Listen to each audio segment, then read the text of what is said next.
మనం 7వ అధ్యాయంలో 135 శ్లోకాలలో మనకి కాశీఖండంలో చాలా సంక్షిప్తముగా అంటే ఈ యొక్క శివశర్మ ఈ మహాబ్రాహ్మణోత్తముడు ఈయన సప్త మోక్షపుర యాత్ర చేయడం జరిగింది. అందులో భాగంగా మొదటగా అయోధ్యలో వెళ్ళాడు. అయోధ్యలో ఒక 7 రోజులు ఉన్నాడు. తర్వాత ప్రయాగలో మకర సంక్రమణ రోజు చూసుకుని ఒక 3 రోజులు ప్రయాగలో ఉన్నాడు. మళ్ళా వచ్చేసి తర్వాత కాశీ వచ్చాడు. కాశీలో 1 మాసం ఉన్నాడు. కాశీ నుంచి మళ్ళా ఉజ్జయిని వెళ్ళాడు. ఉజ్జయినిలో ఒక 7 రోజులు ఉన్నాడు. మళ్ళా అక్కడి నుంచి కాంచీపురం వెళ్ళాడు. కాంచీపురంలో ఒక 7 రోజులు ఉన్నాడు. అక్కడి నుంచి ద్వారకకు వెళ్ళాడు. అక్కడి నుంచి మధుర, మళ్ళా వచ్చేసి ఇప్పుడు హరిద్వారు చేరాడు.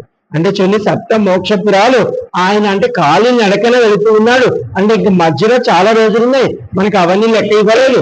మనకి ఆయన నిజంగా మోక్ష క్షేత్రంలో ఎన్ని రోజులు ఉన్నాడో ఆ లెక్క మనకు కొంచెం తెలుస్తుంది.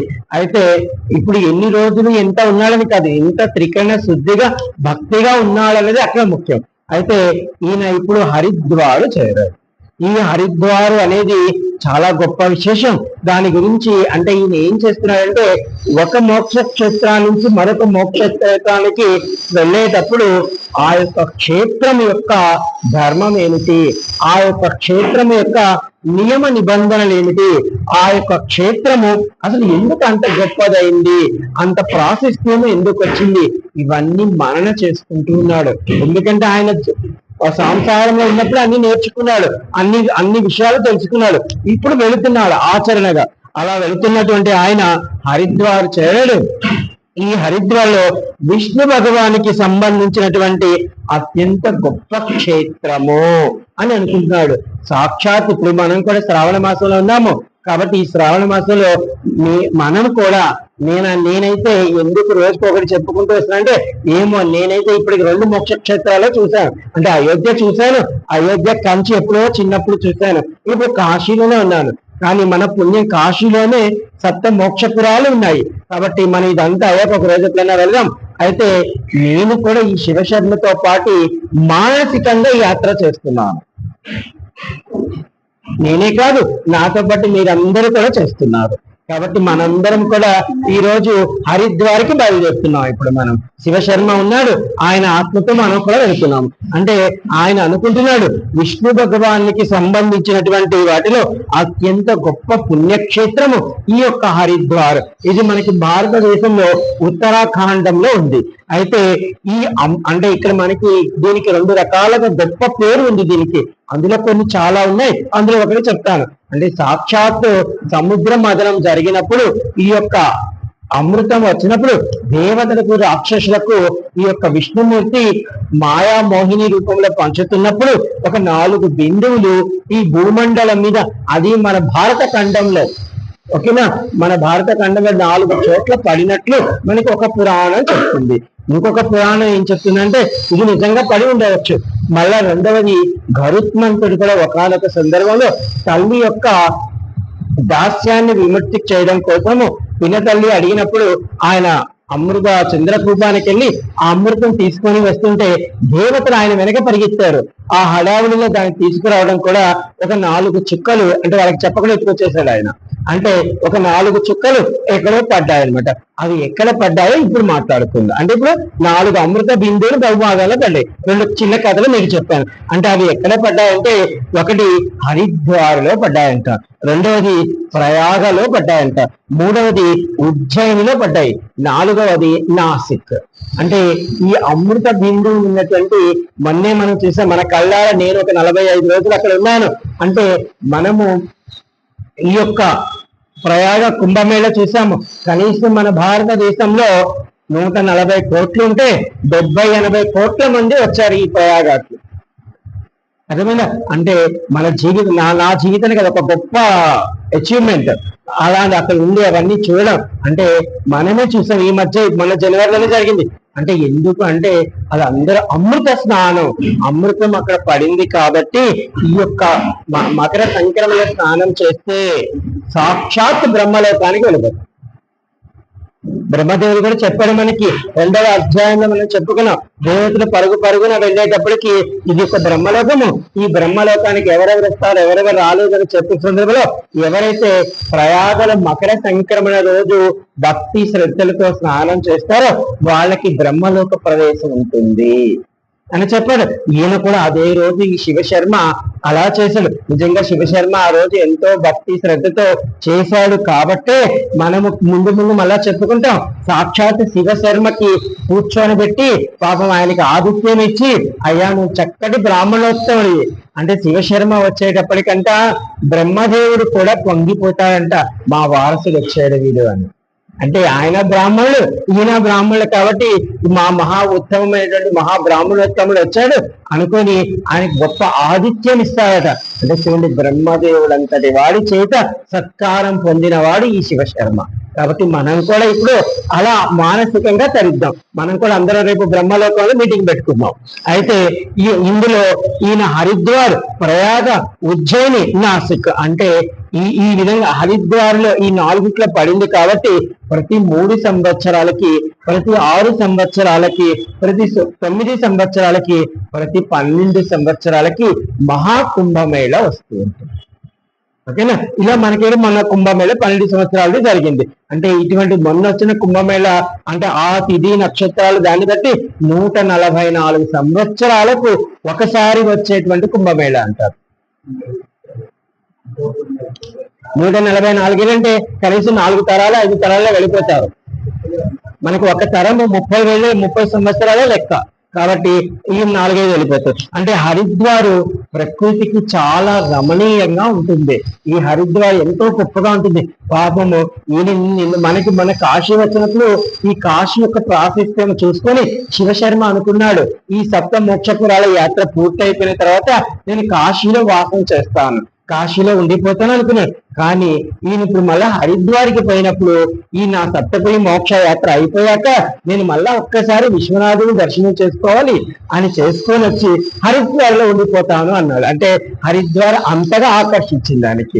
ఇందాక కాశీలో చెప్పినప్పుడు ఇంకా హరిద్వార్ పోలేదు, ఇప్పుడు హరిద్వార్ 7వ మోక్షపురలో ఉన్నాడనమాట. అయితే అది ప్రకృతికి చాలా రమణీయంగా ఉంది. ఈ హరిద్వారు చారుధామ్ అని కూడా పిలుస్తారట. అంటే చారుధామ్ అని ఎందుకు పిలుస్తారంటే గంగోత్రి, యమునోత్రి, కేదార్నాథ్, బద్రీనాథ్ ఈ 3టికి మనం వెళ్ళాలంటే ఇది ప్రవేశ ద్వారము అంటారు. అందుకే దాన్ని హరిద్వారము. హరిద్వారం అంటే దీనికి చాలా అర్థాలు ఉన్నాయి. అందులో 1-2 చెప్తాను.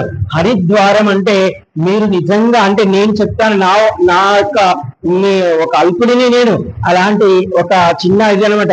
నేను సదా ప్రతిరోజు రాత్రి పడుకునేటప్పుడు నిజంగా శ్రీమన్నారాయణుడు అయినటువంటి కలియుగ వెంకటేశ్వరుడు పాద పద్మాల దగ్గరికి వెళ్ళి, అయ్యా నీ 5 ఏళ్ళు ఈ 5 ఏళ్ళు ఈ మధ్యలో ఒక చిన్నటి రోజా పువ్వు దాని మీద ఒక తులసి దళం ఇలా ఉందని ఆయన పాద పద్మ అది ఉంటుంది కదా, ఆ పద్మపీఠాన్ని చూసుకొని ఆ పద్మపీఠంలో నా 2 చేతులు ఇలా ఆయనకి కాళ్ళని బంధించినట్టు పెట్టుకొని ఆ 2 వేళ్ల మధ్యలో నేను ఇలా తల వాల్చినట్టు ఇక అలా నిద్రపోయేవాళ్ళు. అయిపోయింది ఈ రోజుకి నాకు ఒక జన్మ అయిపోయింది కాబట్టి నీ పాద పద్మాలు నేను చేరాను, ఇది నా సాధన. మా పిల్లలకు నేను చెప్పేవాడిని, ఎప్పుడైనా మీ డాడీకి పక్కన పోతే మీరు తిరుమల వచ్చి ఆ వెంకటేశ్వరి పాదాల వద్ద ఒక చిన్న పువ్వు ఉంటుంది, అది చూడండి, అదే నేను అని చెప్పేవాడిని. అర్థమవుతుందా? సాధన చేయగా ఒకనొక సందర్భంలో ఆ శ్రీనివాసుడు పాప కొన్ని రోజులు చేసినప్పుడు వీడేదో వస్తున్నాడని ఆయన గమ్మున్నాడు, ఒక శిలారూపంగా ఉన్నాడు. కానీ కొన్ని రోజుల తర్వాత వీడు రోజు వస్తున్నాడు కాబట్టి కొన్ని రోజుల తర్వాత అరే లేరా పైకి లేపుతుండేవాడు. అట్లా కొన్ని రోజుల తర్వాత ఆ లేపినవాడు నువ్వు నా పాదాల దగ్గర కాదు నా హృదయంలో పెట్టుకుంటా అనేవాడు.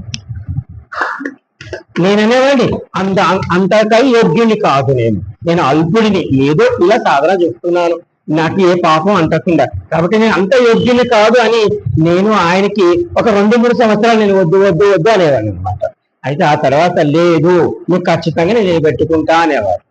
సరే నీ ఇష్టం ఎట్లా చేసుకో అనేవాడు. అయితే నాకు తర్వాత అర్థమైందంటే శ్రీ విష్ణుమూర్తి హృదయంలో ఎవరుంటారు?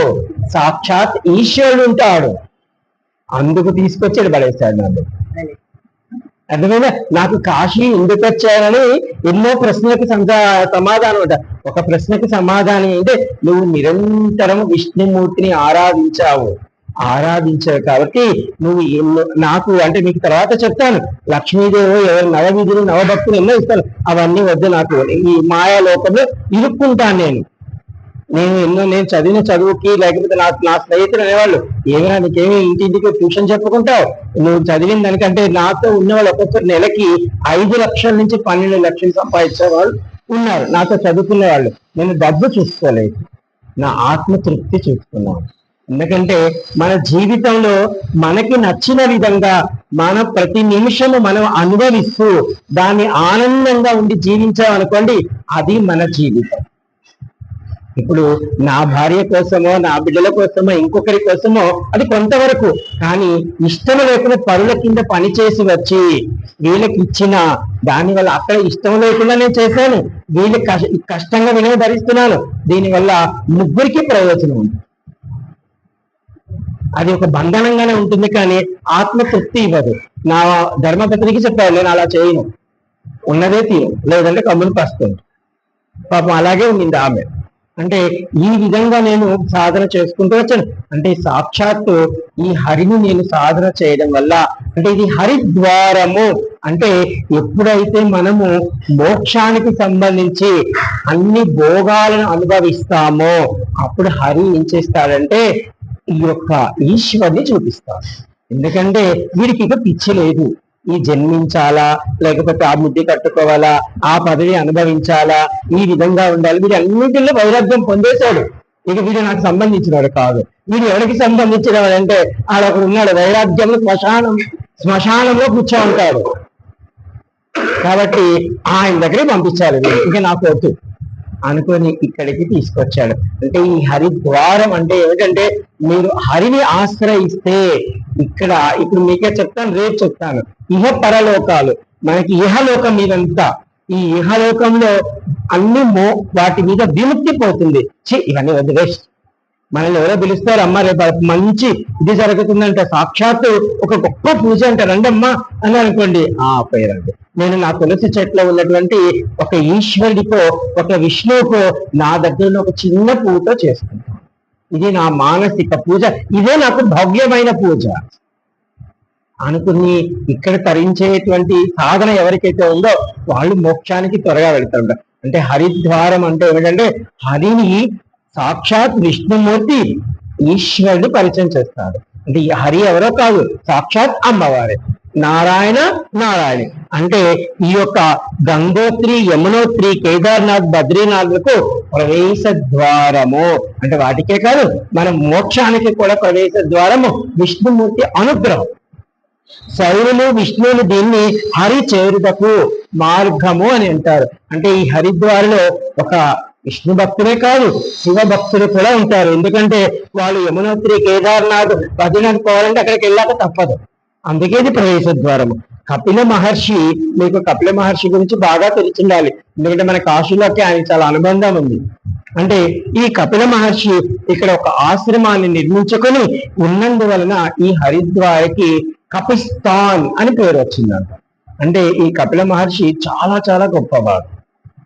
ఎంత గొప్పవాడంటే ఒకానొక సందర్భంలో ఈ కపిల మహర్షి మన మణికర్ణిక తీర్థము వద్ద స్నానం చేస్తూ ఉన్నాడు. ఆయన సాధన చేస్తూ ఉన్నాడు.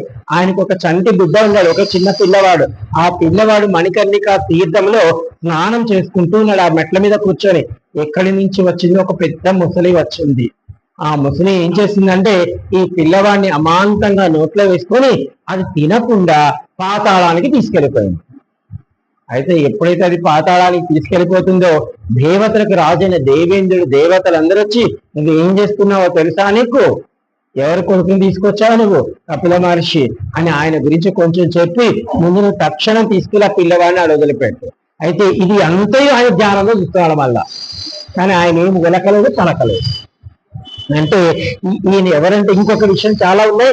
మనకి పంచక్రోశ యాత్ర మీరు చేస్తారు కదా, ఈ పంచక్రోశ యాత్రలో చివరి రోజు మజిలీ ఉంది కదా మనకి, అది కపిలధార అంటారు. అక్కడ ఆ కపిలధారకు అధిపతి కపిల మహర్షి. అక్కడ వృషభ ధ్వజేశ్వర్ మహాదేవ్ అని ఉంటాడు. అంటే ఆ కపిలధారికి వెళ్ళాలనుకోండి, మీకు అక్కడ ఆయన మూర్తిని చూడవచ్చు. మీరు ఇంకా మనకి కాశీ విశ్వనాథుల్లో కూడా ఉన్నాడు ఆయన మూర్తి. ఎక్కడ ఉన్నాడమ్మా? కాదమ్మా, మనకి ద్రౌపది ఆదిత్యుని చూస్తారు కదా, మీరు గుళ్ళ అన్నారేమో. ఈ యొక్క ద్రౌపదాదిత్యుడు ఉన్నాడు కదా, ఈ ద్రౌపదాదిత్య దగ్గరికి కానీ వెళ్ళి ఆయనకి తెల్ల పంచగాని కట్టి నేను ఒకసారి భయపడ్డాను. ఆ తెల్ల పంచ కట్టుకుని నిజంగా ఒక నల్లటి మనిషి కూర్చొని ఆ యొక్క శివ పరివారం ఉన్నటువంటి ఆ శివలింగాలన్నింటికి చేస్తున్నాడేమో అన్నట్టుగా ఆయన కళ్ళు పెద్దగా ఉంటాయి. అలా పెట్టుకొని ఆయన తపస్సు చేస్తాడు. అంటే ఆ కపిలధారిలో అమావాస్య రోజు సోమవారం కానీ వచ్చి మీరు అక్కడ పితృదేవతలకి తర్పణాలు ఇచ్చినట్లయితే మీరు గయకి ఇచ్చి వెళ్ళి ఇచ్చిన దానికన్నా 8 రెట్లు గొప్ప. సోమవారం అమావాస్య, దాన్ని సోమవతి అమావాస్య అని అంటారు. మనకి సంవత్సరంలో 1-2 సార్లు వస్తుంటది సోమవారం అమావాస్య. అంటే ఈ సోమవారం అమావాస్య రోజు అక్కడ, అంటే ఆ కపిలధారికి అధిపతి ఆయన. కాశీలో ఇంకా ఆయన గురించి చాలా ఉన్నాయి, అని మనం చూద్దాం. అయితే అసలు ఈ కపిల మహర్షి ఎవరంటే మీ అందరికీ తెలుసు. ఎవరంటే సాక్షాత్తు మనకి శ్రీరాముని చెందిన మూర్తి అయినటువంటి వాళ్ళ వంశంలో సగరుడు అని ఆయన ఉండేవాడు కదా. ఈ సగరుడికి కుమారుడు సగరులని 60,000 మంది ఉండేవాళ్ళు. వీళ్ళు 60,000 మంది అశ్వమేధ యాగం చేసినప్పుడు ఈ ఇంద్రుడు వాళ్ళ గుర్రాన్ని తీసుకెళ్లిపోయి ఈ కపిల మహర్షి ఆశ్రమంలో దాచిపెడతాడు. ఈ కపిల మహర్షి ఆశ్రమంలో దాచిపెడితే ఈ 60,000 మంది భూమిని మొత్తం దొబ్బేసి, వాళ్ళు దొరికితేనే మనకి 7 సముద్రాలు ఏర్పడ్డాయి. వాళ్ళు దొబ్బేసి ఈ గుంటలు, ఇప్పుడు భూమి అంతా ఎందుకు ఎవరో అడిగారు అనమాట, భూమి ఎందుకు ఇలా ఉండదు, కొండలు ఎత్తులు నదులు గుంటలు అంటే వీళ్ళు దొవ్వడం వల్ల ఇలా ఉందన్నమాట. అంటే ఈ 60,000 మందిని భూమిని ఇటు దిగి ఇటు, అటు దిగి ఇటు, ఇటు దిగి ఇటు పోసేసారు. అలా పోసేస్తున్న తర్వాత వీళ్ళు ఈ కపిల మహర్షి ఆశ్రమానికి వెళ్తారు. వెళ్ళేటప్పుడు అక్కడ ఆవు అది గుర్రమందని చూస్తారు. ఆ కోపంలో ఆయన తపస్సులో ఉంటాడు. పాప ఆయన తపోభంగం చేస్తాడు. ఆయన ఆ కమండలంలో నీళ్లు తీసుకొని వాళ్ళని బూడిద కుప్పలు చేస్తాడు. అంటే చూడండి, 60,000 మందిని ఒక క్షణికాలము బూడిద చేయగలిగినటువంటి మహానుభావుడు ఆయన. అంతకు ముందే దేవేంద్రులు చెప్తాడు, ముసలికి నువ్వు ఎవరిని తీసుకొచ్చావు, ఆయన కళ్ళు పెంచడంలో ముందు తీసుకెళ్లి వాళ్ళ బిడ్డని అడగ పెట్టు, లేదా నువ్వు నేను మొత్తం బ్రహ్మాండం అయిపోతుంది అని చెప్తాడనమాట. అంటే చూడండి, ఇంత గొప్పవాడు ఆ కపిల మహర్షి. మన అదృష్టము మనకి విశ్వనాథుడి గుడిలో ఉన్నాడు. అలాగే మనకి పంచక్రోశలో ఒక క్రోశకి అధిపతి ఆయన. అయితే ఈయన వల్లనే మనకి భగీరథు అని తపస్సు చేయడం, భాగీరథి రావడం ఇదంతా ఉంది. హరిద్వార్లో విష్ణుమూర్తి పాద చిహ్నాలు ఉంటాయంట. హరిద్వార్లో విష్ణుమూర్తి పదే వస్తుంటాడంట. విష్ణుమూర్తి ఎప్పుడన్నా భూలోకానికి రావాలంటే ఇప్పుడు ఏ విధంగా అయితే ఈశ్వరుడు కైలాసంలో ఉంటాడో, ఈశ్వరుడికి ప్రేయసి లాంటిది కాశీ. ఈశ్వరుడికి పార్వతీ మాత కన్నా కూడా కొంచెం ప్రశాంతత ఎక్కడ దొరుకుతుందంటే అని కాశీలో దొరుకుతుందంట. ఆవిడ కూడా పోదారా అని తీసుకొస్తుంటారు కాశీకి. అలాగే ఈ విష్ణుమూర్తి కూడా ఈ హరిద్వార్కి వెళ్తుంటాడు. అందుకే హరి వస్తూ ఉంటాడు కాబట్టి హరిద్వార్ అంటాడు. మనకి తిరుమలలో కూడా తిలాతోరణం అని ఒకటి ఉంది. అంటే ఒక శిలాతోరణం అంటే ఒకానొక సందర్భంలో ఈ విష్ణుమూర్తి వచ్చేటప్పటికి ఆ కొండ ఆయనకి దారి వచ్చేస్తుంది అనమాట. అలాగా ఇక్కడ హరిద్వార్లో ఆయన పాద పద్మాలు ఉంటాయి. ఆయన వచ్చి పోతూ నిలబడతాడు. ఇక్కడ హరిద్వార్లో ప్రకృతి రమణీయంగా గంగామాత పరవళ్ళు తొక్కుతూ అక్కడ పాలవలే ఉంటుందంట. మన గంగమ్మ కొంచెం అటు ఇటుగా ఉంటుంది ఇక్కడ కాశీలో, కానీ అక్కడ మాత్రం తెల్లగా పాల వలె చాలా శుద్ధంగా కనబడుతుంది ఆవిడ. అలా హరిద్వార్లో గంగా స్నానం వల్ల గొప్ప మేలు కలుగుతుంది అని ఇవన్నీ ఎవరు అనుకుంటున్నారు? శివశర్మ రమిస్తున్నాడు. లోపల ఆనందంతో తన్మయత్వంతో రమింపులో ఉన్నాడు. భగవంతుని ఎప్పుడు పట్టుకోవాలంటే ఇలాగే పట్టుకోవాలి మనం. అలా చేస్తుంటే హరిద్వార్కు వచ్చిన వారి పాద పద్మాలకు నమస్కారం చేయాలి అనుకుంటున్నాడట ఈయన. నేను కూడా ఒక్కొక్కసారి విశ్వనాథుని గుడికి వెళ్తాను, జనాలు ఎక్కువ ఉన్నా లేకపోతే ఎక్కువ జనాలు ఉన్నారనుకోండి, నేను వెనక్కి వచ్చేస్తాను. వచ్చినప్పుడు అక్కడ చూసుకుంటాను, ఎవరైనా పోతూ ఉంటారు కదా. అంటే విశ్వనాథుని దర్శనం చేసుకుని ఎవరైనా వస్తూ ఉంటారో వాళ్ళలో ఒక 10 మందిలో ఎవరో 2-3 కళ్ళు బాగా చూస్తాను, లేదా వాళ్ళ పాదాలు బాగా చూస్తాను. కళ్ళు చూసినప్పుడు నాకు విశ్వనాథుడు కనబడతాడు. వాళ్ళ పాదాలు చూసినప్పుడు వీళ్ళు కాశీ విశ్వనాథుని మందిరానికి వెళ్ళొచ్చారు కదా, కాబట్టి మనసా వాచ కర్మ వీడి పాద పద్మాలకు ఒక నమస్కారం. ఆ కనుగుడ్లలో చూసేటువంటి ఆ నల్లది ఉంది కదా, ఆ నా విశ్వనాథుడు శివలింగం. చాలు, నా దర్శనం అయిపోయింది, వెళ్ళిపోతుంది అని వాళ్ళకి చూసుకోలేదు. బిజీగా ఉన్నావు, నేను మళ్ళీ వచ్చి కనబడతాను. ఇలానే మాట్లాడుకోవాలి మనం భగవంతుడితో.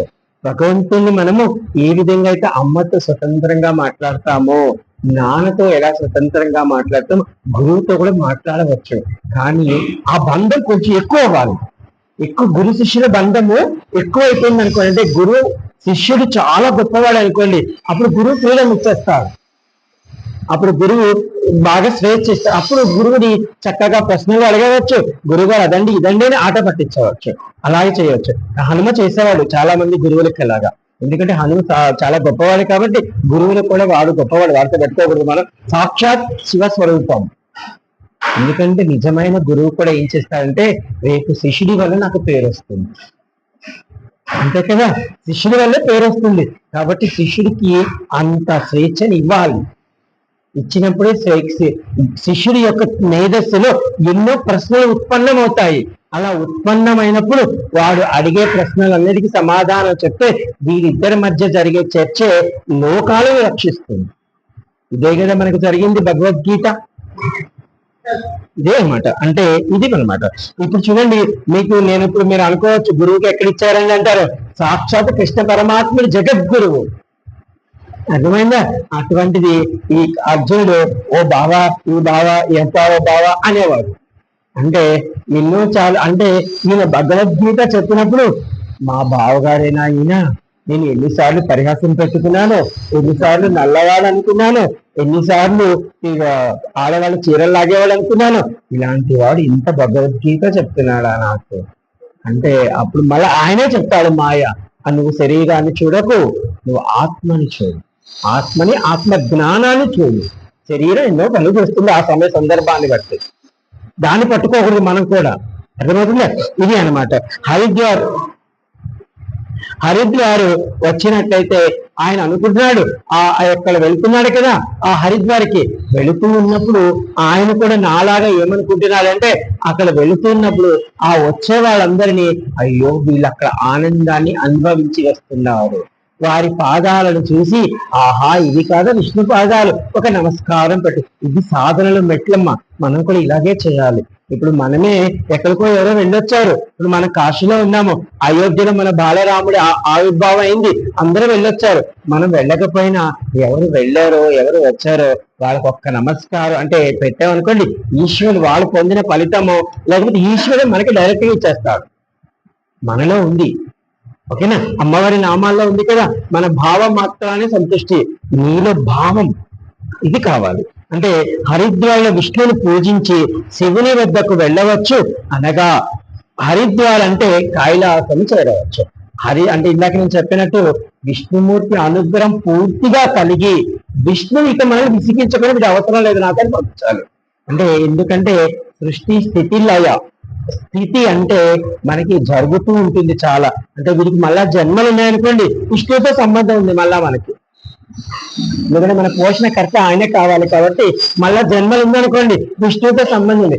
జన్మలో లేదనుకో విష్ణువు వీడికి నాకు అకౌంట్, వీడికి నాకు అయిపోయింది, ఆయనది అకౌంట్ నాకు సంబంధం అనేది. అంటే జీవుడికి జీవాత్మకి రెండు ఆయన సంబంధం, ఇలా పంపించాలి. హరిద్వార్లో గొప్ప విశేషమైనటువంటి నారాయణ శిల ఉంది.